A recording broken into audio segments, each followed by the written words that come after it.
Hi, Ben. Good evening to you. We spoke on the phone this morning with Randy Cox's attorney here in New Haven, and he says Cox is pleased about the decision to fire officers Jocelyn Lavandier and Rivera. However, he is disappointed that it took so long to come to that decision. And the mayor tonight is saying that good decisions like this one take a long time. The video doesn't lie. I watched it over and over again.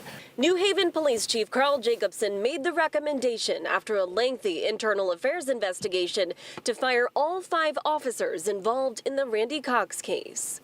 Wednesday night, the Board of Police Commissioners terminated 2 of them, Officers Rivera and Jocelyn Lavandier. Sergeant Betsy Segui and Officer Oscar Diaz will face their fate soon. And Ronald Presley retired, so he can't be disciplined. I want to tell the police officers I support them.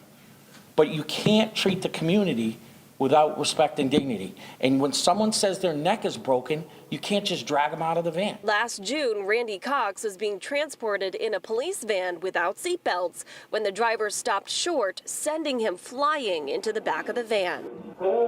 Cox complained to officers, saying he couldn't move. The video shows them dragging him into a cell as he waited for medical help.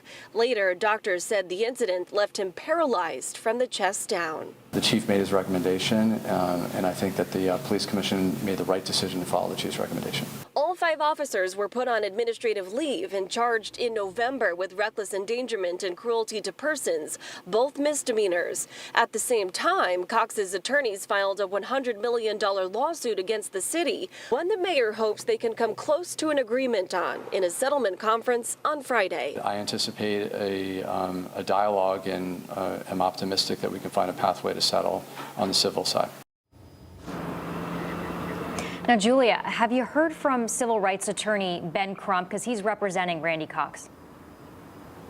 Yeah, he is, and he's very vocal about this case in particular. Ben Crump did send us a statement in regard to the news, telling us, quote, while this decision is a step in the right direction, it is important to stress that full justice in this case will be achieved only when there are criminal convictions, civil accountability, and changes in the law. Now, I do want to note, we also reached out to the attorneys for all 5 of the officers, both on email and by phone, but I never heard back from any of them.